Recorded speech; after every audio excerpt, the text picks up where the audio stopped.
आज तक रेडियो सुनता है सारा जहां। ज्ञान ध्यान।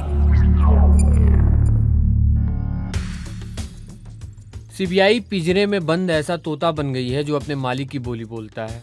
ऐसी अनैतिक कहानी है जिसमें एक तोते के कई मालिक हैं। यह सुप्रीम कोर्ट ने कहा था साल 2013 में।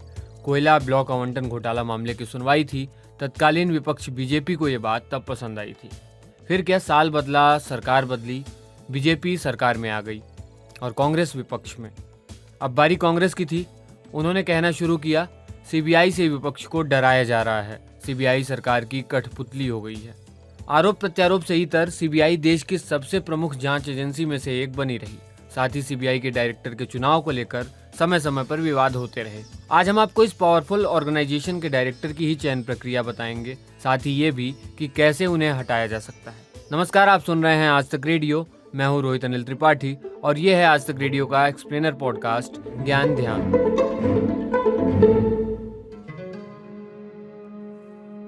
सीबीआई यानी central bureau of investigation Bharat में केंद्र सरकार की एक जांच एजेंसी है जो राष्ट्रीय और अंतर्राष्ट्रीय स्तर पर होने वाले अपराधों जैसे हत्या, घोटालों और भ्रष्टाचार के मामलों पर जांच करती है।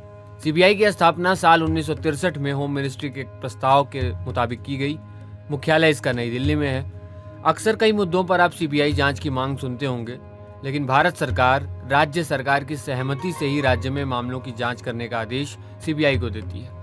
हालांकि सुप्रीम कोर्ट और हाई कोर्ट राज्य सरकार की सहमति के बिना देश के किसी भी राज्य में आपराधिक मामले की जांच के लिए सीबीआई को आदेश दे सकते हैं। अब आते हैं सीबीआई डायरेक्टर के चुनाव प्रक्रिया पर। इसके डायरेक्टर यानी निदेशक की नियुक्ति दिल्ली विशेष पुलिस स्थापना कानून 1946 के तहत की जाती है। हालांकि लोकपाल और लोकायुक्त कानून जब 2013 में आया तो दिल्ली विशेष पुलिस स्थापना कानून 1946 में संशोधन हुआ और सीबीआई के निदेशक की नियुक्ति के बारे में कुछ अहम बदलाव हुए। तय हुआ सीबीआई डायरेक्टर की नियुक्ति एक उच्च स्तरीय कमेटी करेगी। इस कमेटी के सदस्य प्रधानमंत्री, चीफ जस्टिस ऑफ इंडिया और लोकसभा में नेता प्रतिपक्ष होंगे। नियम यह भी कहता है कि अगर लोकसभा में विपक्ष का कोई मान्यता प्राप्त नेता नहीं है तो लोकसभा में सबसे बड़े विपक्षी दल का नेता उस समिति का सदस्य होगा। तो ये होता है कि सीबीआई डायरेक्टर को चुनने की प्रक्रिया की शुरुआत गृह मंत्रालय यानी होम मिनिस्ट्री से होती है और यहीं आईपीएस अधिकारियों की एक सूची तैयार की जाती है। लिस्ट तैयार करने के दौरान अधिकारियों के अनुभव का ध्यान रखा जाता है और लिस्ट फाइनल होने के बाद उसे कार्मिक और प्रशिक्षण विभाग को भेज दिया जाता है। अब वहां दोबारा से इस लिस्ट की जांच होती है और जिन अधिकारियों का इसमें नाम होता है उनके पिछले ट्रैक रिकॉर्ड को खंगाला जाता है। इसी आधार पर एक फाइनल लिस्ट तैयार की जाती है और ये पूरा काम सर्च कमेटी की ओर से किया जाता है। सर्च कमेटी इन नामों पर चर्चा के बाद अपनी सिफारिश सरकार को भेजती है। इसके बाद सीबीआई डायरेक्टर का चयन सिलेक्शन कमेटी की ओर से तय किया जाता है, जिसमें जैसा हमने बताया प्रधानमंत्री, सुप्रीम कोर्ट के चीफ जस्टिस और नेता प्रतिपक्ष शामिल होते हैं। अब आते हैं हटाने की प्रक्रिया पर, यानी सीबीआई डायरेक्टर को किस तरह से हटाया जा सकता है।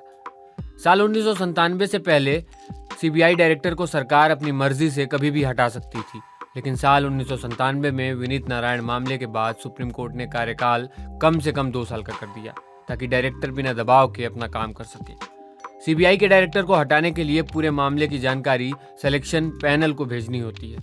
वहीं डायरेक्टर के तबादले तक की प्रक्रिया में selection committee, CVC, home secretary और सेक्रेटरी का होना भी जरूरी है।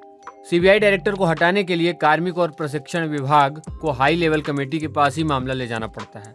इसके लिए एक बैठक बुलाई जाती है। इसमें बताया जाएगा कि आरोप क्या हैं, इनको हटाया जाना चाहिए या नहीं। ये फैसला 3 सदस्यीय कमेटी करते हैं, जिसके सदस्य फिर से वही प्रधानमंत्री, सीजेआई और नेता विपक्ष होते हैं। तो ये था आज का हमारा ज्ञान ध्यान का एपिसोड, जिसमें हमने समझा कि सीबीआई चीफ की नियुक्ति, सीबीआई चीफ को हटाने का प्रोसेस क्या है। कोई और विषय हो जिस पर आप ज्ञान ध्यान चाहते हो तो हमें ज़रूर लिखिए। हमारा पता है radio@aajtak.com। इसके अलावा आप हमसे कुछ कहना चाहते हो, कोई सलाह, सुझाव या शिकायत हो तो हमें लिख भेजिए इसी पते पर। आप आज तक रेडियो के फेसबुक और ट्विटर पेज पर भी हमें अपना कीमती फीडबैक भेज सकते हैं। इसके अलावा आप हमारे ये podcast Google podcast, Apple podcast, Spotify, Jio Saavn और दूसरे ऑडियो प्लेटफॉर्म्स पर भी सुन सकते हैं। इस पॉडकास्ट के प्रोड्यूसर थे शुभम तिवारी। साउंड मिक्सिंग कर रहे थे हमारे साथी नितिन रावत। मुझे यानी रोहित अनिल त्रिपाठी को दीजिए इजाजत। सुनते रहिए आज तक रेडियो।